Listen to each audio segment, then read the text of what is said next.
Big TV భక్తి సమాచారం WhatsApp ఛానల్లో జాయిన్ అవ్వండి. అన్ని విశేషాలు ఎప్పటికప్పుడు తెలుసుకోండి. అందరికీ నమస్కారం. Welcome to big TV.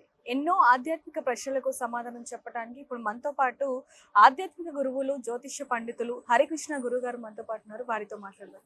నమస్కారం గురుగారు.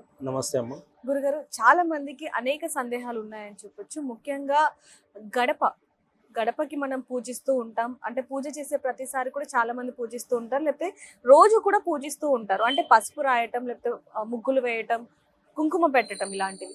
అసలు గడపకి ఎందుకు పూజించాలి అంటారు?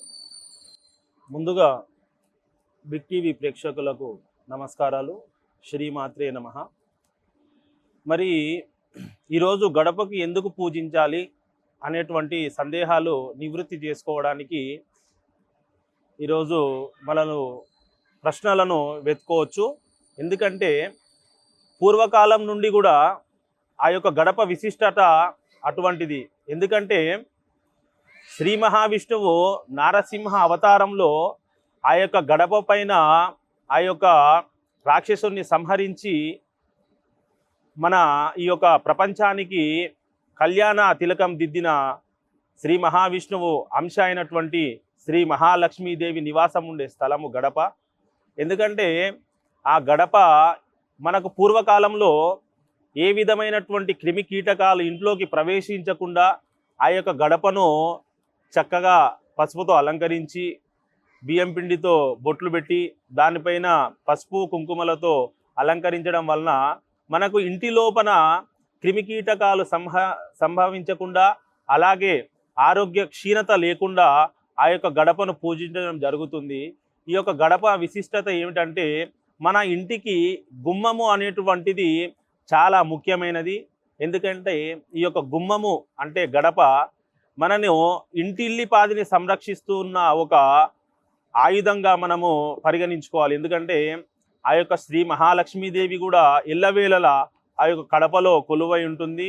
దీనికి పూర్వకాలం నుండి కూడా గడప అనేటువంటి విశిష్టత శ్రీ మహాలక్ష్మీదేవి రూపంగా మనము పరిగణించుకొని ఆ యొక్క మహాలక్ష్మీదేవి రూపంలో ఉన్నటువంటి గడపను మనం పూజించుకోవడం జరుగుతూ ఉంటుంది. గురుగారు, అసలు పూజించే విధానం ఏ విధంగా ఉండాలి అంటారు? అంటే ఒక్కొక్కరు ఒక్కొక్క విధంగా పూజిస్తూ ఉంటారు కాబట్టి అసలు ఏ విధంగా పూజించాలి?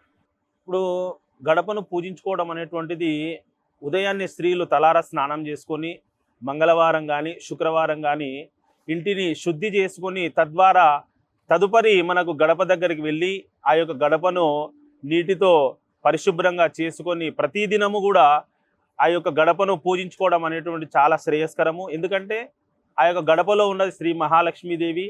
ఆ గడపలో మనం పూజించుకోవడం వలన మన ఇంటి సౌభాగ్యము, అలాగే ధనము, అలాగే ప్రతి ఒక్క మనకు పాజిటివ్ ఎనర్జీ కూడా మన ఇంటి లోపలికి ప్రవేశించడం జరుగుతుంది. కాబట్టి ఉదయాన్నే స్నానం చేసుకొని ఆ గడపను పూజించుకొని దాన్ని మనము పసుపుతో మనం అలంకరించుకొని కుంకుమ బొట్లు, అలాగే బియ్యం పిండితో బొట్లు పెట్టుకొని దానిపైన 2 పుష్పాలు పెట్టుకొని ఆ యొక్క గడపను పూజించుకోవడం అనేటువంటిది చాలా శ్రేయస్కరం అండి.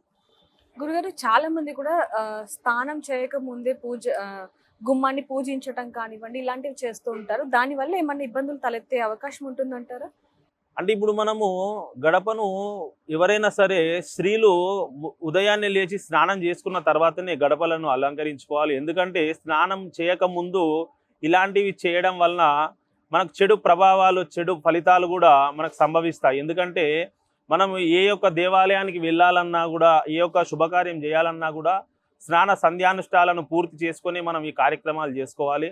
ఎందుకంటే మనము మనస్సు శుద్ధితో పాటు శరీర శుద్ధి కూడా చాలా అవసరము.